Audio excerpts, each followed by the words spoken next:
Hello दोस्तों, कैसे हैं आप सब? स्वागत है आपका मेरे इस प्यारे से यूट्यूब चैनल पे विद्या ट्रिक्स ऑफिशियल।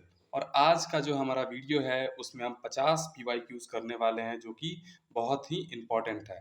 और इस वाले पीवाईक्यूज से 100% जो है आपके क्वेश्चंस बोर्ड एग्जाम में आएंगे, ये मेरी गारंटी है। आप इस वाले वीडियो को पूरा लास्ट तक देखेंगे और अगर आपने ये क्वेश्चंस कर लिए तो यकीन मानिए इस चैप्टर से जो है आपका कोई भी क्वेश्चन नहीं छूटेगा, ये मेरा दावा है।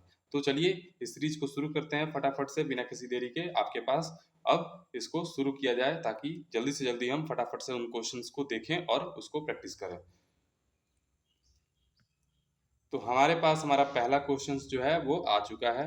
हमारा पहला क्वेश्चंस इसमें हम आराम से देखेंगे, इसको पढ़िए। तो पहला क्वेश्चंस है, बातचीत पाठ के लेखक कौन है?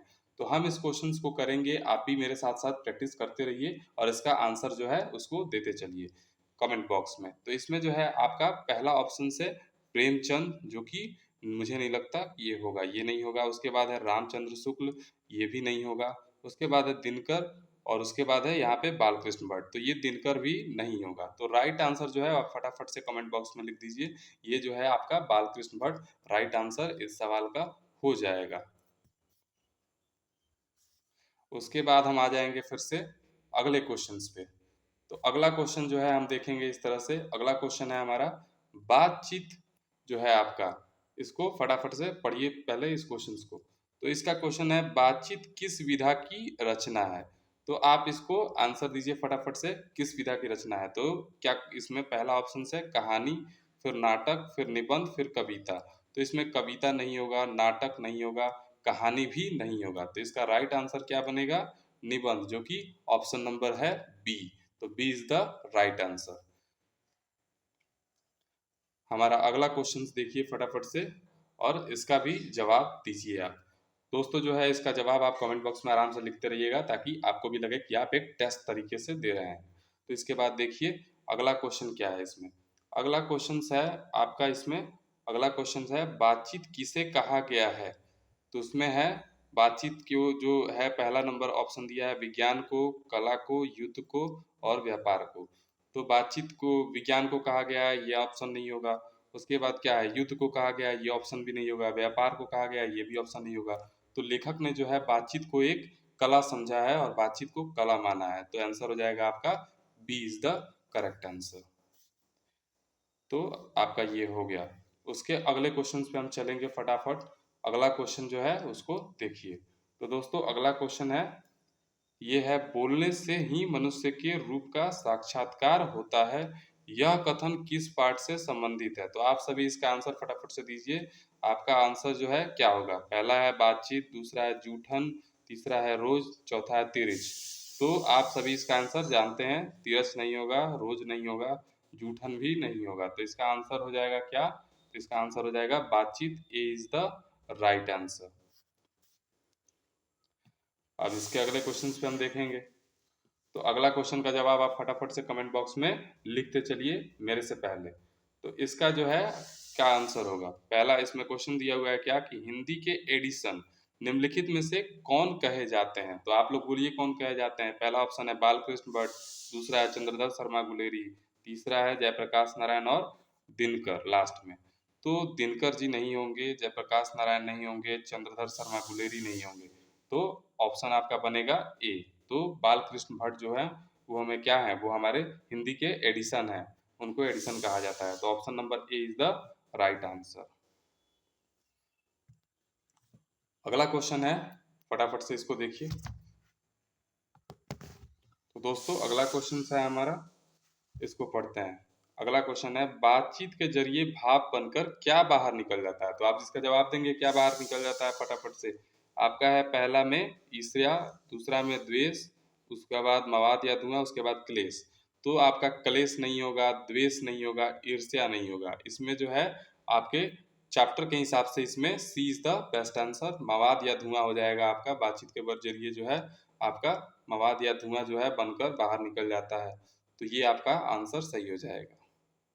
उसके बाद क्वेश्चन देखेंगे। दोस्तों बहुत सारा क्वेश्चन है, फटाफट से इसको देखते रहिए और आप मेरे साथ जी जो है इसका जवाब देते रहिएगा, इससे आपको बहुत फायदा होगा। तो आपका पूरा का पूरा चैप्टर रिवाइज हो जाएगा इसमें, ये इतना बढ़िया इसमें क्वेश्चन जो है लेके आए हैं। तो इस क्वेश्चन को आप फटाफट से देखिए, बालकृष्ण भट्ट की माता का क्या नाम है। तो दोस्तों ये वाला जो सवाल है आपका लेखक परिचय से है और ये काफी आपका इंपॉर्टेंट है। ये आपके एग्जाम में हूबहू ऐसे ही आ सकता है। तो इसमें जो है पहला ऑप्शन सुशीला देवी, दूसरा रजनी देवी, तीसरा पार्वती देवी, चौथा सविता देवी। तो आपका जो है इसमें सविता देवी आंसर नहीं बनेगा, रजनी देवी नहीं बनेगा, सुशीला देवी भी नहीं बनेगा। तो करेक्ट आंसर हो जाएगा आपका पार्वती देवी, जो कि ऑप्शन नंबर सी है। तो ऑप्शन नंबर सी आपका जो है एकदम राइट आंसर हो जाएगा। उसके बाद हम अगले क्वेश्चन पे चलते हैं। अगला क्वेश्चन क्या कह रहा है, तो इसको ध्यान से देखिए और जवाब देते रहिए, कमेंट में जरूर जवाब दीजिए आप। तो इसमें जो है पहला जो है 8 नंबर जो हमारा प्रश्न है वो है, बालकृष्ण भट्ट किस काल के रचनाकार है। ये आपका कितनी बार जो है आपके बोर्ड एग्जाम में ये क्वेश्चन जो है आ चुका है। तो आप इसका जवाब जो देंगे, इसमें पहला ऑप्शन भारतेंदु युग, दूसरा भक्ति काल, तीसरा रीति काल, चौथा द्विवेदी युग। तो इसमें से कौन सा आंसर होगा। तो द्विवेदी युग नहीं होगा दोस्तों, रीति काल नहीं होगा, भक्ति काल भी नहीं होगा। तो आपका आंसर बचता है ए, और A is the most right answer. आपका जो है ये राइट आंसर हो जाएगा। तो अगला क्वेश्चन में चलते हैं। अगला क्वेश्चन है आपका, इसको देखिए फटाफट से। तो अगला क्वेश्चन जो है दोस्तों ये है, बातचीत शीर्षक निबंध के अनुसार रस का समुद्र किनकी बातचीत में उमड़ा चला आता है। दोस्तों यहाँ पे गलती से समृद्ध लिखा गया है, ये जो है यहाँ पे क्या है, ये है आपका समुद्र। ये आपका समुद्र है। तो ये आपका समुद्र है। तो इसमें जो है इसका आंसर कीजिएगा आप लोग। यहाँ पे दो हम सहेलियों की बातचीत में, दो पुरुषों की बातचीत में, दो बच्चों की बातचीत में और दो मूर्खों की बातचीत में। तो यहाँ पे ये आपका आंसर नहीं होगा। दो बच्चों की बातचीत भी आपका आंसर नहीं होगा, दो पुरुषों की बातचीत भी आपका आंसर नहीं होगा। तो आपका आंसर बनेगा दो हम सहेलियों की बातचीत में। तो option number A is the correct.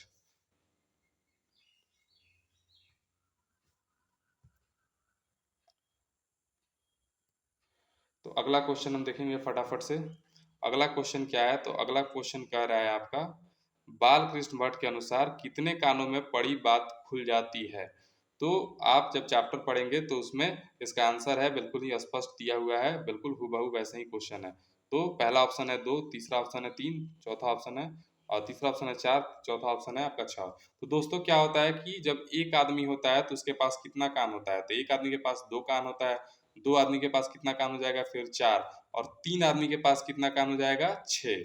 तो इस हिसाब से लेखक का कहना यह है कि जब तक दो आदमी के बीच बातचीत रहता है वो बिल्कुल ही गुप्त रहता है, पर जैसे ही क्या है आदमी तीन हो जाता है दो से, तो वहाँ पे छह कानों में जब क्या होता है बात पड़ता है तो वो खुल जाता है। तो यहीं पे ये जो है ये बात वहाँ पे कहे हैं लेखक। तो यहाँ पे आंसर हो जाएगा आपका छः। ये आपका चार नहीं होगा, तीन नहीं होगा, दो नहीं होगा। तो आंसर आपका क्या हो जाएगा, छः हो जाएगा। छह कानों में बड़ी बात खुल जाती है। तो D is the right answer.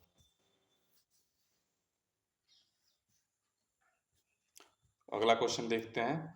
अगला क्वेश्चन क्या कह रहा है, तो अगला क्वेश्चन पे हम आएंगे। यहाँ पे लिखा हुआ है, बालकृष्ण भट्ट को हिंदी के किस क्षेत्र का प्रमुख प्रवर्तक माना जाता है।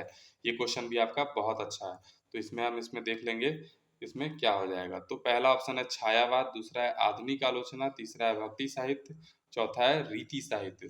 तो दोस्तों इसमें जो है आप आंसर फटाफट से कर दीजिए क्या होगा। ये बहुत ही अच्छा क्वेश्चन है और आपके एग्जाम में आ सकता है। तो ये छायावाद नहीं होगा, भक्ति और साहित्य से इनका कोई लेना देना नहीं था, ये नहीं होगा, रीति साहित्य भी नहीं होगा। तो एक आंसर आपका जो है बचता है वो हो जाएगा आपका क्या, आपका ऑप्शन नंबर बी, आधुनिक आलोचना। तो आधुनिक आलोचना ही इसका सही आंसर है। तो ये हो जाएगा बी। आगे बढ़ते हैं फटाफट से। आप लोग जो है कमेंट में एकदम आग लगा दीजिए, कमेंट में एकदम आप लोग आंसर देते रहिएगा, कमेंट में बिल्कुल नहीं रुकना चाहिए। मुझसे पहले जो है इस सवाल का आप आंसर दे रहे हैं, यानी कि आपकी जो है तैयारी अच्छी चल रही है। तो अगला सवाल है, इसमें ध्यान से देखिए। तो अगला सवाल दिया है, बालकृष्ण भट्ट ने आधुनिक हिंदी साहित्य को क्या प्रदान किया। तो अब ये वाला सवाल जो है ये भी आपके बोर्ड में आ सकता है। तो यहाँ पे पहला ऑप्शन है केवल नई भाषा, दूसरा है नवीन धरातल, नवीन दिशा और नया रूप रंग, तीसरा है केवल कविता शैली, चौथा है केवल नाटक शैली। तो ये वाला भी नहीं होगा, ये वाला भी नहीं होगा, और उसके बाद जो है आपका पहला नंबर भी नहीं होगा। तो आपका आंसर बनेगा आपका B. B is the right answer. Balkrishna Bhatt ने जो है नवीन धरातल, नवीन दिशा और नया रूप रंग दिया है आधुनिक हिंदी साहित्य को। तो आपका आंसर बी हो जाएगा, बिल्कुल सही। तो आगे बढ़ते हैं और आप जो है कमेंट में आप बिल्कुल देते रहिए जवाब। अगला क्वेश्चन देखिए फटाफट से। बहुत सारे क्वेश्चन है और बहुत ही अच्छे क्वेश्चन है। आप वीडियो बिल्कुल एंड तक देखिएगा, आपको समझ आएगा कि कितना इंपॉर्टेंट और कितना एकदम एक एक लाइन से जो है आपके पास क्वेश्चंस है इसमें।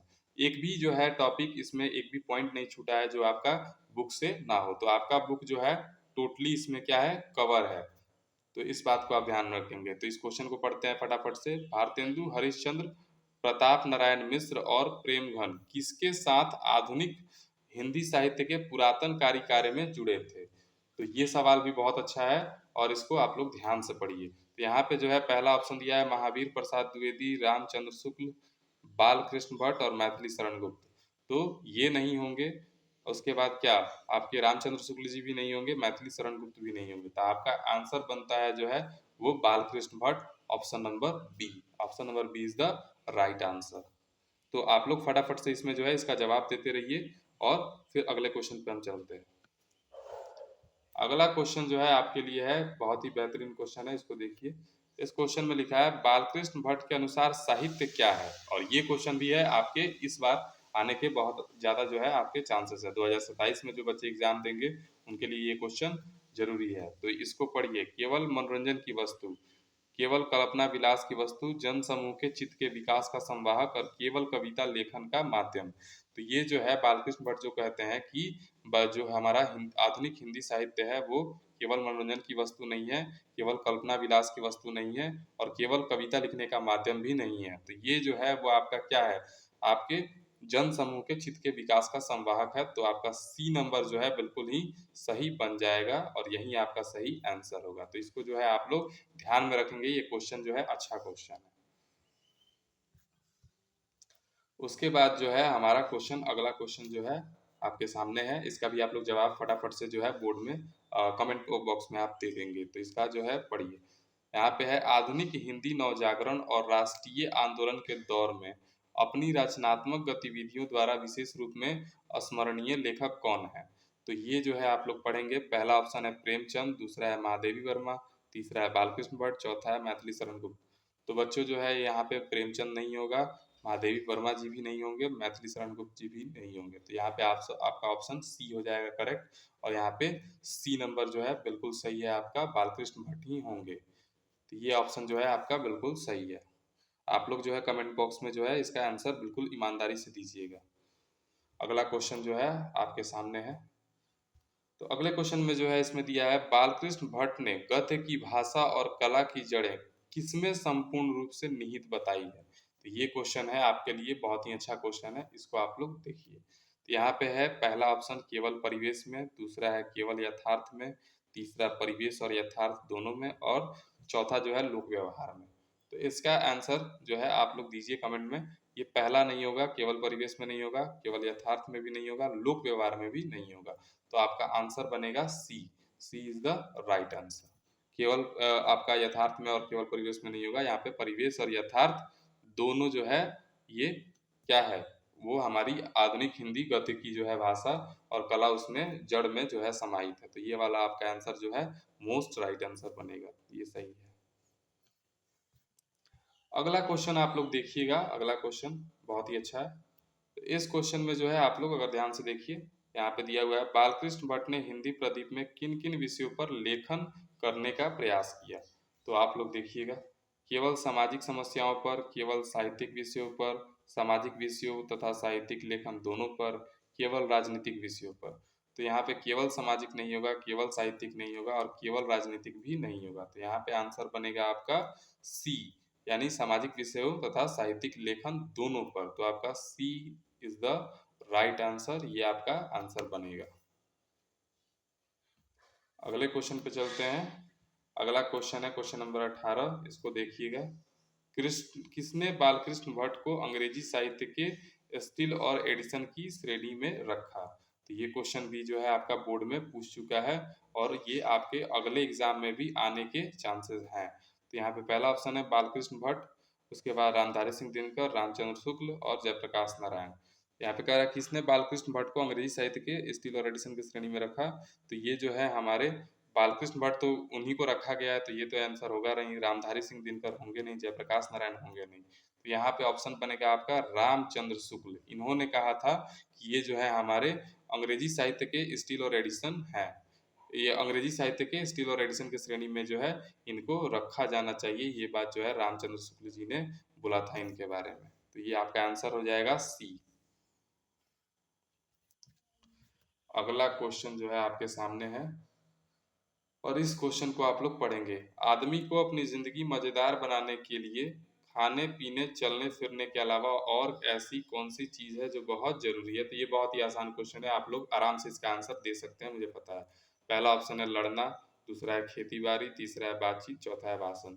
तो भाषण नहीं होगा, खेती बाड़ी नहीं होगा, लड़ना नहीं होगा, तो आपको पता है कि इसका राइट आंसर क्या होगा। राइट आंसर हो जाएगा बातचीत, जो कि बिल्कुल ही राइट आंसर है। तो इसका राइट आंसर बनेगा सी।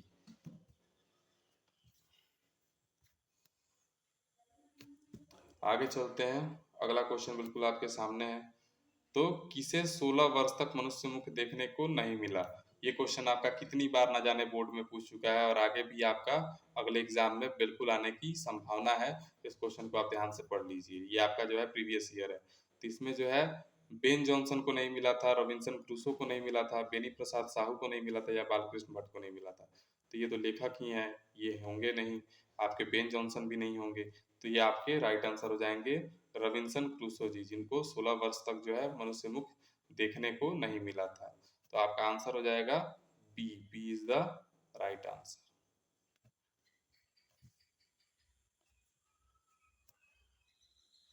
अगले क्वेश्चन पे हम चलते हैं। अगला क्वेश्चन है आपका 21 नंबर।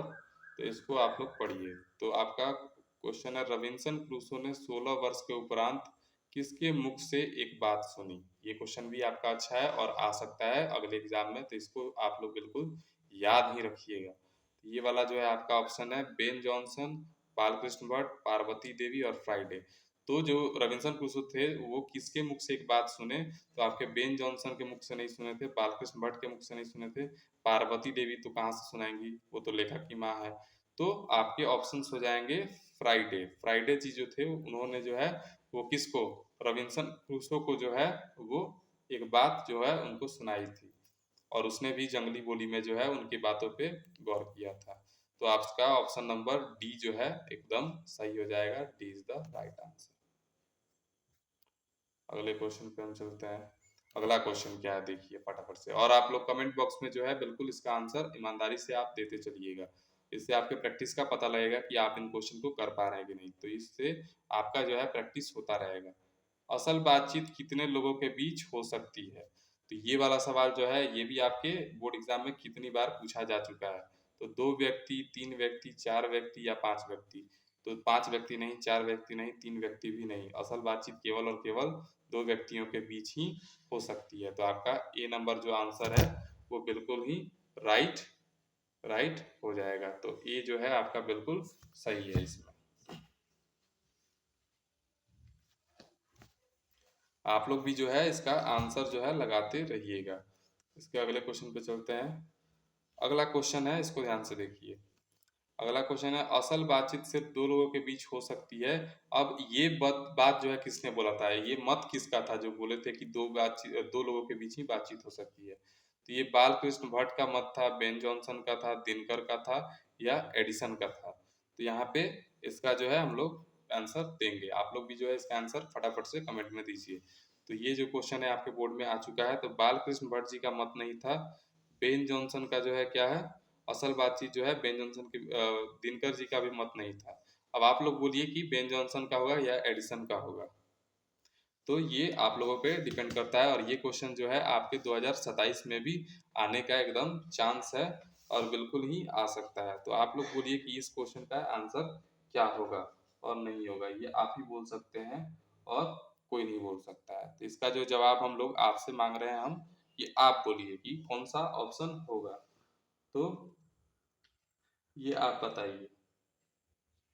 तो ये मत जो है किसका था, ये बात जो है आपको काफी समय दे दिए। तो ये जो है बेन जॉनसन जी का नहीं होगा, ये मत जो था वो एडिसन का होगा।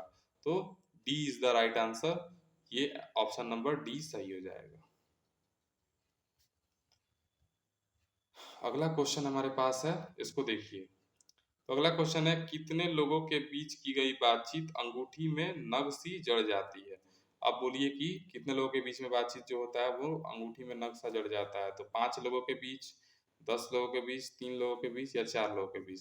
तो आपके 4 लोग नहीं होगा, 10 लोग भी नहीं होगा, 5 लोग भी नहीं होगा। आपका आंसर हो जाएगा आपका यहाँ पे 3 लोगों के बीच की गई बातचीत जो है अंगूठी में नक्शी जड़ जाती है। Option number C is the right answer. अगला क्वेश्चन देखेंगे। अगला क्वेश्चन है 4 लोगों के बीच की गई बातचीत किसके लक्ष्य में सनी होती है? तो देखिए, गुस्से में, प्यार में, बातचीत में या फिर फॉर्मेलिटी, गौरव और संजीदगी में। तो आप इसको देखिए फटाक से, गुस्से में नहीं होगा, प्यार में भी नहीं होगा, बातचीत में भी नहीं होगा।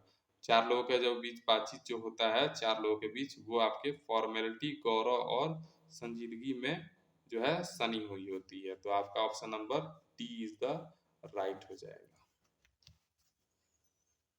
इसके आगे हम बढ़ते हैं अगले क्वेश्चन पे। अगला क्वेश्चन क्या कह रहा है? तो आपका अगला क्वेश्चन हो जाएगा, कितने लोगों में की गई बातचीत केवल राम रमुगल कहलाएगी? यानी कि एकदम बातचीत कर रहा है लोग, एकदम लगता है कि किसी के बात कोई समझ में आता नहीं है, बिल्कुल रामा रमुगल चलता है। तो यहाँ पे जो है आपका 4 ऑप्शन दिया हुआ है, 10 से अधिक लोगों के बीच, 4 से अधिक लोगों के बीच, 2 से कम लोगों के बीच, 5 से ज्यादा लोगों के बीच। तो 5 से ज्यादा नहीं होगा, 2 से कम नहीं होगा, 10 से अधिक नहीं होगा। तो आपका आंसर बनेगा 4 से अधिक लोगों के बीच की गई बात जो है वो क्या होती है? रामा रमुगल ही होती है। तो ऑप्शन नंबर बी।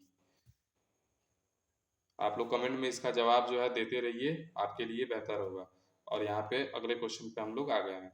तो दो बूढ़ों की बातचीत प्रायः किस विषय पर होती है? तो जो हमारे समाज में जो बूढ़े लोग होते हैं उनकी बातचीत जो है वो, उनका टॉपिक क्या होता है, ये क्वेश्चन भी इंपॉर्टेंट है, आ सकता है। तो यहाँ पे वो लोग विज्ञान के ऊपर बातचीत करता है, राजनीति के ऊपर बातचीत करता है, जमाने के शिकायत के ऊपर या खेल के ऊपर। तो वैसे तो आपका जो है विज्ञान के ऊपर नहीं होगा और खेल के ऊपर नहीं होगा, लेकिन थोड़ा सा जो है आपका जो है ये राजनीति के ऊपर भी थोड़ा बहुत सही है। लेकिन किताब में जो है आपका आंसर जो है उस हिसाब से जमाने के शिकायत पर दिया हुआ है, और यही जो है आपका आंसर बनेगा सी। तो सी जो है आपका बिल्कुल राइट आंसर है। अब क्वेश्चन अगला देखेंगे। दोस्तों जो है आप वीडियो को लाइक कर दीजिए, क्योंकि ये क्वेश्चन बनाने में काफ़ी मेहनत लगेंगे, और आपके के लिए हम ये क्वेश्चन बना के लाए हैं, और ये क्वेश्चन जो है आपके बहुत हेल्प करेगा। अगर ये क्वेश्चन आप लोग कर लेते हैं, उसके बाद आप एग्जाम देते हैं, तो कोई टेंशन नहीं है, आप बिल्कुल भी इससे आपका क्वेश्चन जो है नहीं छूटने वाला। तो आप जो है इसको लाइक कर दीजिए। तो दो बुढ़िया की जो बातचीत होती है वो, उसका विषय क्या होता है? नाती पोतों वाली, बहू बेटी वाली, काका काकी वाली या पड़ोसी वाली? पड़ोसी वाली नहीं होगा, नाती पोते वाली नहीं होगा, काका काकी वाला भी नहीं होगा। तो आपका आंसर बनेगा बहू बेटी वाली, क्योंकि जो दो वो बूढ़ी औरत आस पास होती है या फिर सामने आमने सामने होती है, तो वो यही बातचीत करेगी कि बहू बेटी के बारे में। तो option number B is the right answer. अगला सवाल जो है आपके सामने, इसको देखिए।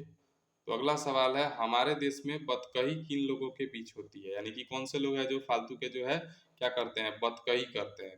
तो शिक्षित लोग जो है बतकही करते हैं, या फिर अशिक्षित लोग, या विद्वान लोग, या फिर अधिकारी लोग?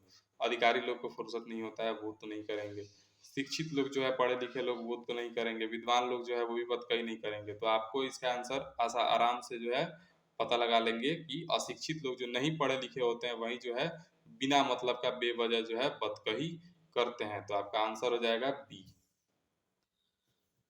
ये सारे क्वेश्चन दोस्तों जो है आपके किताब से एकदम लाइन बाय लाइन है, और इस क्वेश्चन को जो आप लोग कर लेंगे तो समझिए आपका ये चैप्टर पूरा कंप्लीट है। अगला क्वेश्चन है, आर्ट ऑफ कन्वर्सेशन कहाँ के लोगों में प्रचलित है? तो आर्ट ऑफ कन्वर्सेशन दोस्तों ये बहुत इंपॉर्टेंट क्वेश्चन है, आपके बहुत बार पूछा जा चुका है बोर्ड एग्जाम में आपके। तो ये 2027 में जो है आप लोग इसको भी एकदम लिख के रखिए, ये आ सकता है। आपका पहला ऑप्शन है अमेरिका, दूसरा है एशिया, तीसरा है यूरोप, चौथा है मलेशिया। तो आप ये बढ़िया से जानते हैं कि मलेशिया नहीं होगा, एशिया भी नहीं होगा, अफ्रीका भी नहीं, अमेरिका भी नहीं होगा। तो आपका ऑप्शन बनेगा सी, यानी कि यूरोप। यूरोप के लोगों में जो है ये आर्ट ऑफ कन्वर्सेशन जो है आपका प्रचलित है। तो ऑप्शन नंबर जो है सी इज द राइट आंसर। आगे चलेंगे। आप लोग कमेंट बॉक्स में जो है इसका आंसर देते रहिए, ताकि आपका भी टेस्ट हो जाए एक तरह से। तो आप देखिए इसमें आर्ट ऑफ कन्वर्सेशन को और क्या कहते हैं? अब ये एक और क्वेश्चन है जो कि इस बार जो है पूछने के चांसेस है, तो इसको जो है आप लोग बिल्कुल याद रखिए। ये पूछा है कि आर्ट ऑफ कन्वर्सेशन जो है वो उसको और क्या कहते हैं उसको, ये आपके किताब में एकदम दिया हुआ है, बातचीत, सुहृद गोष्ठी, रमारमोल या पथकही। तो दोस्तों इसका आंसर आप लोग कमेंट में जरूर दीजिए। बातचीत जो है नहीं होगा, रमारमोल नहीं होगा, पथकही नहीं होगा, तो आपका इसका आंसर हो जाएगा सुहृद गोष्ठी।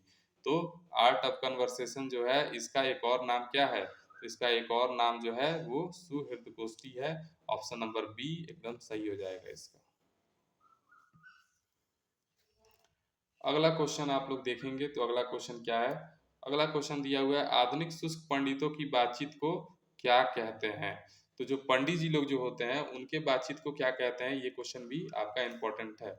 तो संस्कार कहते हैं, भाषण कहते हैं, शास्त्रार्थ कहते हैं, या सुहृद गोष्ठी। सुहृद गोष्ठी तो है आर्ट ऑफ कन्वर्सेशन का दूसरा नाम।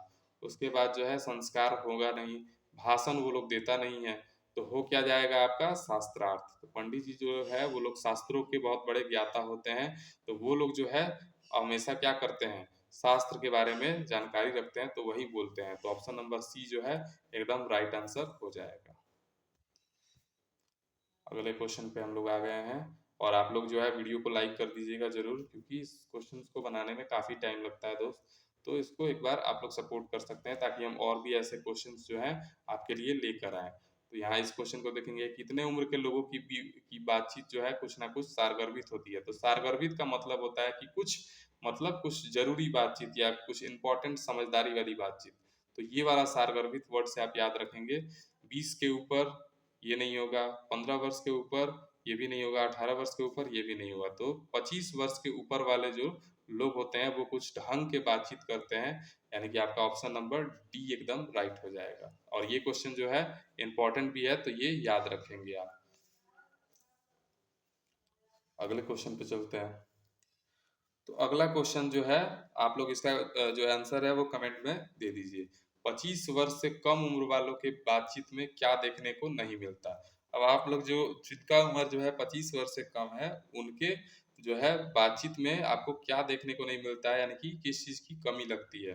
तो दिल बहलाव जो है नहीं होता है, ताजगी नहीं होता, मनोरंजन नहीं होता, या अनुभव, दूरदर्शिता और गौरव नहीं होता। तो आप देखेंगे जो लोग कम उम्र के होते हैं यानी कि यंग होते हैं, उनमें दिल बहलाव वाली बातचीत होती है, तो ये नहीं होगा।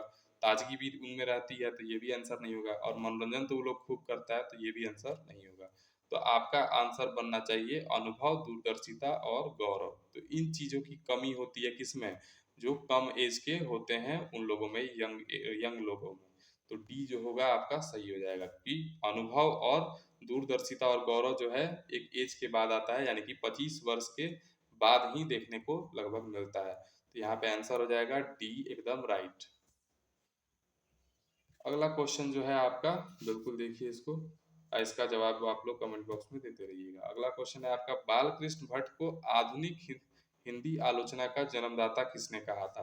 तो ये जो है बहुत ही इंपॉर्टेंट क्वेश्चन है, और ये एकदम आ सकता है, आप लोग एकदम इसको तैयार कर लीजिएगा। पहला ऑप्शन आपका रामविलास शर्मा है, दूसरा राम वृक्ष बेनीपुरी है, तीसरा अगेय, चौथा दिनकर। तो दिनकर जी ने नहीं कहा था, उसके बाद अगेय जी भी नहीं कहे थे ये बात, राम वृक्ष बेनीपुरी भी नहीं कहे थे। आपका ऑप्शन बनेगा ए, जो राम विलास शर्मा जी हैं वो इस बात को कहे थे कि बालकृष्ण भट्ट जो हैं वो क्या है, आधुनिक हिंदी के आलोचना का जन्मदाता है। तो ये बात कहे थे आपके राम विलास शर्मा जी ने। तो आपका आंसर नंबर ए सही होगा। अगला क्वेश्चन क्या है देखिए इसको।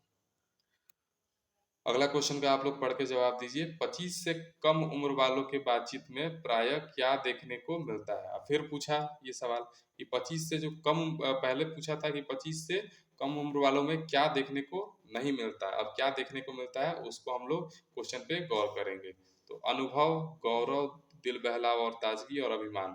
तो अभिमान होता है, ये नहीं होगा। गौरव भी नहीं होगा, अनुभव भी नहीं होगा, क्योंकि ये जो है आप लोग पहले ही जान चुके हैं। तो आपका क्या है, दिल बहलाव और ताजगी हो जाएगा इसमें। तो सी जो है आपका राइट आंसर हो जाएगा, क्योंकि 25 से कम उम्र वाले जो होते हैं अक्सर जो है उनके मन में काफी मतलब क्या होता है, एक उमंग होता है, ताजगी होता है, और दिल बहलाव वाले बातचीत वो लोग अक्सर किया करते हैं। तो ऑप्शन नंबर सी जो है इसका राइट आंसर बनेगा। अगले क्वेश्चन में हम लोग आ जाते हैं। तो अगले क्वेश्चन में आप लोग देखिए यहाँ पे, अगला क्वेश्चन है, बातचीत का सबसे उत्तम तरीका क्या है। तो बातचीत का सबसे उत्तम तरीका क्या है, ये वाला क्वेश्चन जो है आपका बोर्ड में कितनी बार ना जाने पूछ चुका है और ये 2027 के लिए भी इम्पोर्टेंट है। तो इसको, क्योंकि आप लोग जानते हैं कि बिहार बोर्ड जो है वो क्या करता है, बीएससीबी जो है वो क्या करता है, क्वेश्चन जो है रिपीट करता है। तो आप लोग इस बात को जानते हैं अच्छे से। ये वाला क्वेश्चन जो है कई बार आ चुका है। तो पहला ऑप्शन है भाषण, बतकही, स्व बातचीत, दिलजोई। तो दिलजोई नहीं होगा, बतकही नहीं होगा, भाषण नहीं होगा। तो आपका सी नंबर जो है स्व बातचीत, यानी कि अपने आप से, स्व माने होता है अपना, अपने आप से जो है बातचीत करने का तरीका ही बेस्ट है। तो आपका ऑप्शन नंबर जो है सी बनेगा। दोस्तों जो है क्वेश्चन जो है हम लोग बहुत सारे कर चुके हैं। तो आप लोग को अब तक जो है वीडियो अच्छा लग रहा होगा और आप इसको लाइक करते रहिएगा और कमेंट में जो है जवाब देते रहिए सवाल का। लेखक ने किसको इस प्रपंचात्मक संसार का आईना कहा है? यानी लेखक के हिसाब से इस संसार का जो है आईना कौन है, कौन है इस संसार का आईना? पहला ऑप्शन है शीशा, उसके वो तो शकल का आईना है। उसके बाद दिल को, फिर मस्तिष्क को यानी कि दिमाग को, फिर भीतरी मनोवृत्ति को। तो यहाँ पे किताब के हिसाब से शीशा नहीं होगा, दिल भी नहीं होगा, दिमाग भी नहीं होगा। हमारा जो है भीतरी मनोवृत्ति है वो जो है हमारे इस प्रपंचात्मक संसार का जो है क्या है, तो आईना है। तो ये जो है हमारी भीतरी मनोवृत्ति जो है इसका हमारा आईना है प्रपंचात्मक संसार का। तो ये आंसर जो है आपका डी जो है एकदम बेहतरीन आंसर हो जाएगा और ये सही हो जाएगा। तो आप लोग जो है डी एकदम लगा लीजिए। अगला क्वेश्चन है, इसको देखिए जरा। तो अगला क्वेश्चन क्या है, अगला क्वेश्चन कह रहा है लेखक ने किस साधन को सभी साधनों का मूल, शक्ति, परम पूज्य, मंदिर और परमार्थ का एकमात्र सोपान कहा है? तो ये क्वेश्चन भी काफी इंपॉर्टेंट है, ये आपके बुक के लाइन से है। इसमें आपका पहला ऑप्शन है बातचीत को, स्व बातचीत को, शत्रुता को, मित्रता को। तो आप लोग जानते हैं इसका आंसर क्या होगा, आप लोग कमेंट बॉक्स में दीजिए। बातचीत को जो है वो नहीं कहा गया है, तो ये नहीं होगा कि बातचीत नहीं है। शत्रुता को भी नहीं कहा गया है और मित्रता को भी नहीं कहा गया। तो यहाँ पे स्व बातचीत को, यानी कि अपने आप से जो बातचीत है वो सबसे जो है बेहतर है, यही जो है शक्ति, परम पूज्य है, परमारथ का एकमात्र सोपान है और मंदिर है। तो लेखक के अनुसार जो है बी हो जाएगा इसका आंसर और बी आप लोग भी लगा लीजिए। तो ये जो है एकदम एकदम करेक्ट आंसर है। अगला क्वेश्चन है 40 नंबर। काफी सारे क्वेश्चन हम लोग लगा चुके हैं और काफी इंपॉर्टेंट क्वेश्चन हम लोगों ने किया है। बालकृष्ण भट्ट ने लगभग कितने निबंध लिखे थे? और ये क्वेश्चन भी 2027 में लगभग आपके लिए बहुत ज्यादा इंपॉर्टेंट है, इसको एकदम आप लोग देख लीजिए। तो ये क्वेश्चन में पहला ऑप्शन है 4000, 3500, 1500 और 1000। तो आप लोग जिसने भी किताब अच्छे से पढ़ा होगा उसका आंसर ये पक्का दे पाएगा। आप लोग बोलिए। तो यहाँ पे 4000 नहीं होगा, 3500 भी नहीं होगा, 1500 भी नहीं होगा। उन्होंने 1000 से लगभग 1000 के करीब जो है उन्होंने निबंध लिखा है और जिनमें से 100 जो है एकदम इम्पोर्टेंट है और 1000 के करीब उन्होंने लिखा है, उसमें से 100 लगभग जो है बहुत महत्वपूर्ण है। तो इसका आंसर बनेगा D, D is the right answer. तो आप लोग जो है इसका आंसर लगा लीजिए डी, 1000 उन्होंने लगभग निबंध उन्होंने क्या किया, लिखा। अगले क्वेश्चन पे हम आएंगे। अगला क्वेश्चन क्या कह रहा है, तो अगला क्वेश्चन है बाल कृष्ण भट्ट का जन्म कब हुआ था? ये बहुत इंपॉर्टेंट क्वेश्चन है, उनके लेखक परिचय से सीधे। तो आप लोग इसका जवाब देंगे और ये कितनी बार ना जाने क्वेश्चन इसका पूछ चुका है और 2027 के लिए भी आप लोग इसको एकदम याद करके रखिए। तो 20 जून 1840, 21 मई 1540, 1 मई 2012 या फिर 23 जून 1844। तो आप सभी बच्चे इसका आंसर एकदम जोर से दीजिए। इसका तो आपको पता होगा, पहला नहीं होगा, दूसरा भी नहीं होगा, तीसरा भी नहीं होगा। तो यहाँ पे जो है 23 जून 1844 जो है इसका बहुत ही सही आंसर हो जाएगा। आपका डी नंबर एकदम करेक्ट हो जाएगा दोस्तों। तो ये जो है आपका ये वाला जो है आंसर डी बनेगा इसका। आप लोग इनका जन्म जो है एकदम याद कर लीजिए, ये कि बहुत इंपॉर्टेंट है और ये क्वेश्चन डायरेक्ट आता है एग्जाम में। अगला क्वेश्चन पे देखेंगे। अगला क्वेश्चन क्या कह रहा है, बाल कृष्ण भट्ट का निधन कब हुआ था? तो ये क्वेश्चन भी आपने आपके लेखक परिचय से सीधे उठाया है। तो ये क्वेश्चन देखिए, आपका 2 जुलाई 1991, 20 जुलाई 1914, 2 अक्टूबर 1869, 5 सितंबर 1902। तो आप बताइए इसका आंसर क्या होगा? इसका आंसर 5 सितंबर नहीं होगा, 2 अक्टूबर भी नहीं होगा, 2 जुलाई भी नहीं होगा। तो इनका जो है आंसर बनेगा 20 जुलाई 1914। तो 20 जुलाई 1914 को इनका क्या हुआ था, इनका हुआ था निधन। तो ये आंसर बिल्कुल सही हो जाएगा, ऑप्शन नंबर बी। तो ऑप्शन नंबर बी जो है बिल्कुल राइट है। आप लोग जो है इस सब का जवाब जो है कमेंट में देते रहिएगा, क्योंकि कमेंट बॉक्स जो है आपके टेस्ट के लिए समझिए कि बहुत जरूरी है। बालकृष्ण भट्ट जी का निवास स्थान कहाँ है, ये क्वेश्चन जो है ये भी आपका इस साल जो है पूछने का जो है चांस है 2027 में।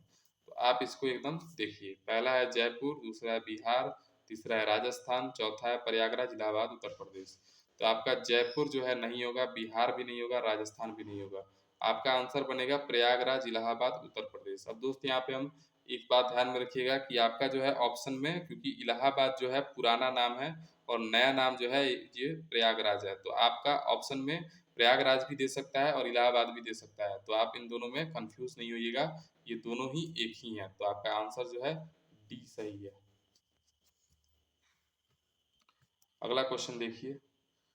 तो अगला क्वेश्चन है बालकृष्ण भट्ट जी के पिता का नाम क्या था। तो पिताजी का नाम जो है आप लोग कमेंट बॉक्स में दीजिए क्या नाम था।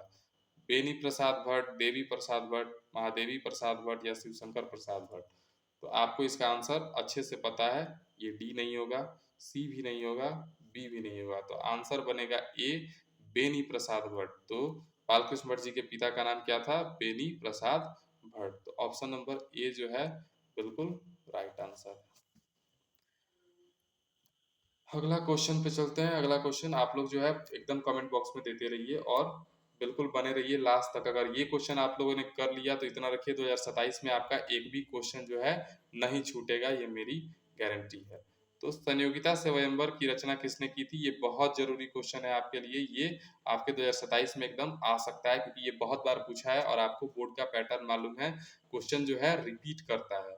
तो यहाँ पे पहला ऑप्शन है बालकृष्ण भट्ट, दूसरा है दिनकर, तीसरा है लाला श्रीनिवास दास, चौथा है श्याम सुंदर दास जी।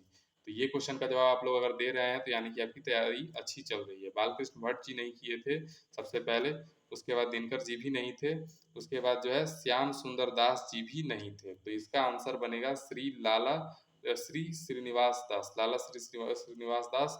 और ये कब किए थे, तो 1886 ईस्वी में इन्होंने ये किया था। इसको भी याद रखेंगे डेट को। आपका ऑप्शन नंबर सी हो जाएगा बिल्कुल। तो सी जो है आपका एकदम राइट आंसर होगा। अगला क्वेश्चन देखेंगे, अगला क्वेश्चन क्या कह रहा है। तो अगला क्वेश्चन है बालकृष्ण भट्ट ने हिंदी प्रदीप नामक मासिक पत्रिका कब निकालना प्रारंभ किया। ये क्वेश्चन, ये डेट जो है आपके लिए बहुत इंपॉर्टेंट है, ये एग्जाम में डायरेक्ट आ सकता है। तो 1881 यानी कि 1881, 1877, 1844, 1991। तो आप बोलिए इसका आंसर। इसका आंसर जो बच्चा दे रहा है यानी कि उसका तैयारी बढ़िया चल रहा है। तो दोस्त लगे रहिए और ये जो है क्वेश्चन जो बता रहे हैं वीवीआई, उसको एकदम याद रखिए। ये क्वेश्चन भी एकदम वीवीआई है, ये आने के चांसेस है। तो 1881 नहीं होगा, 1844 नहीं होगा, 1991 नहीं होगा। आपका जो है 1877 जो है एकदम सही जवाब है आपका बी। तो बी जो है एकदम सही जवाब है आपका। अब अगला क्वेश्चन आ रहा है आपके सामने। अगला क्वेश्चन है जैसा काम वैसा परिणाम, नई रोशनी का विष और आचार विडंबन जैसे प्रहसन किसने लिखे हैं। तो ये प्रहसन किसका लिखा हुआ है, ये जवाब आप लोग दीजिए कमेंट बॉक्स में। अगेय जी ने, रामविलास शर्मा ने, हजारी प्रसाद द्विवेदी ने, बालकृष्ण भट्ट ने। तो अगेय जी नहीं होंगे, रामविलास शर्मा नहीं होंगे, हजारी प्रसाद द्विवेदी नहीं होंगे। इसका आंसर बनेगा बालकृष्ण भट्ट। तो answer D is the right answer, बिल्कुल सही हो जाएगा। अगला क्वेश्चन आपके सामने है, देखिए। अगला क्वेश्चन है निम्नलिखित में से कौन सा नाटक है। अब दोस्तों ये क्वेश्चन जो है आप लोग के लिए बहुत ही इंपॉर्टेंट है। आप लोग बताइए कि इसमें से नाटक कौन सा है। तो यहाँ पे हमारी घड़ी, रेल का विकट खेल, गुप्त बैरी, उचित दक्षिणा। तो दोस्तों जो है यहाँ पे ये हमारी घड़ी नहीं होगा, गुप्त बैरी नहीं होगा, उचित दक्षिणा नहीं होगा, क्योंकि ये जो है उपन्यास है। रेल का विकट खेल जो है वो नाटक है और लिखा किसने है, तो बालकृष्ण भट्ट ने। तो आपका आंसर हो जाएगा बिल्कुल सही बी। तो B is the right answer. अगला क्वेश्चन है और इसके बाद लास्ट एक क्वेश्चन बचा हुआ है। आप लोग जो है हमारे चैनल को जो है सब्सक्राइब कर लीजिएगा, क्योंकि ऐसे ही क्वेश्चन जो बहुत इंपॉर्टेंट है बोर्ड के लिए, वो आपके लिए हम लेके आते रहेंगे अगर आप लोगों ने सपोर्ट दिखाया तो आप लोग क्वेश्चन पढ़िए। बालकृष्ण भट्ट को किसने काशी आमंत्रित किया था। ये क्वेश्चन जो है इस साल के लिए एकदम मोस्ट इम्पॉर्टेंट है, आप लोग लिख के रख लीजिए। ये इस साल के लिए, वैसे तो सारे ही क्वेश्चन अच्छे हैं, लेकिन आप इस क्वेश्चन को देख के रखिएगा एकदम याद करके। आपका है जयप्रकाश नारायण पहला ऑप्शन, नामवर सिंह, दिनकर और श्याम सुंदर दास। तो उनको काशी किसने बुलाया था, ये सवाल पूछा है। तो जयप्रकाश नारायण जी नहीं थे, नामवर सिंह ने भी नहीं बुलाया था, दिनकर जी भी नहीं बुलाए थे। तो ये श्याम सुंदर दास जी जो थे, उन्होंने ही बुलाया था उनको काशी में, जो कि ये उनके जिंदगी के आखिरी क्षण में ये उनका मुलाकात हुआ था। तो ये जो है आपका आंसर डी बनेगा, एकदम राइट आंसर। और ये काफी अच्छा क्वेश्चन है आपके बोर्ड के लिए। अगला क्वेश्चन आप लोग देख लीजिए, लास्ट क्वेश्चन है, और इस क्वेश्चन के बाद जो है आप लोग ये क्लास एंड होगा। तो इस क्वेश्चन को बिल्कुल देख लीजिए अच्छे से। बालकृष्ण भट्ट ने वेदों की युक्तिपूर्ण समीक्षा कब की? तो बालकृष्ण भट्ट ने जो है वेदों की युक्तिपूर्ण समीक्षा कब की, ये क्वेश्चन बहुत ही अच्छा है। पहला है 1881, दूसरा है 1820, तीसरा है 1886, चौथा है 1844। तो ये क्वेश्चन आप लोग जो है, ये बहुत ही अच्छा क्वेश्चन है, और आप लोग इसका जवाब मैं चाहता हूँ खुद से कमेंट बॉक्स में एकदम लिखें, और ताकि मुझे अच्छा लगे कि आपकी तैयारी जो है बहुत ही अच्छी चल रही है। तो ये जो है आपके लिए एकदम इम्पोर्टेंट क्वेश्चन है, और आप लोग इसको पढ़िए। तो यहाँ पे जो है इसका आंसर क्या बनेगा आप लोगों को बताइए। तो यहाँ पे वेदों की युक्तिपूर्ण समीक्षा 1820 नहीं होगा, 1886 नहीं होगा, 1844 में नहीं होगा। तो यहाँ पे आपका ऑप्शन बनेगा बिल्कुल सही, ऑप्शन नंबर ए 1881। तो 1881 में दोस्तों जो है उन्होंने क्या किया था, तो वेदों की युक्तिपूर्ण समीक्षा की थी, यानी कि अवलोकन किया था। तो आपका आंसर बनेगा ए, बिल्कुल सही आंसर बनेगा। और इसके साथ हमारा जो है ये पूरा क्वेश्चन जो है समाप्त होता है, और ये क्वेश्चन काफी अच्छा था। तो दोस्तों जैसा कि हमने आज पूरा जो है कितना क्वेश्चन किया आप लोग देख सकते हैं, 50 के 50 क्वेश्चन हमने पूरे लगाए हैं आज, 50 क्वेश्चन। तो आप लोगों का भी जो है कुछ फर्ज बनता है, ये क्वेश्चन जो है बहुत ही अच्छे थे, और आपके सीधे जो है बोर्ड एग्जाम के लिए इम्पोर्टेंट थे। तो ये जो है आपके लिए आपके पूरे क्वेश्चन हो गए। और आप सिर्फ इतना कर सकते हैं कि इस वीडियो को जो है प्यारा सा लाइक कर दीजिएगा, ताकि ऐसे क्वेश्चन आपको एकदम फ्री में और इजीली जो है मिलते रहे। और थोड़ा सा इसको आप चाहे अपने दोस्तों में शेयर भी कर सकते हैं, उनका भी है जो है काम इससे हो जाएगा। और आपको जो है एक जो है लाइक करना है, और एक थोड़ा सा सब्सक्राइब कर दीजिएगा, ताकि जो है इस वीडियो पे हम लोग और आगे कंटिन्यू करें, और ऐसे वीडियो आपके लिए लेकर के इस चैनल पे आते रहें। और ये चैनल नया है, इसलिए आप लोग इसको सपोर्ट करेंगे तो ये आपके फायदे में रहेगा, और आपको और अच्छे वीडियो इस पे मिल जाएंगे। तो चलिए मिलते हैं फिर अगले वीडियो में। Thank you.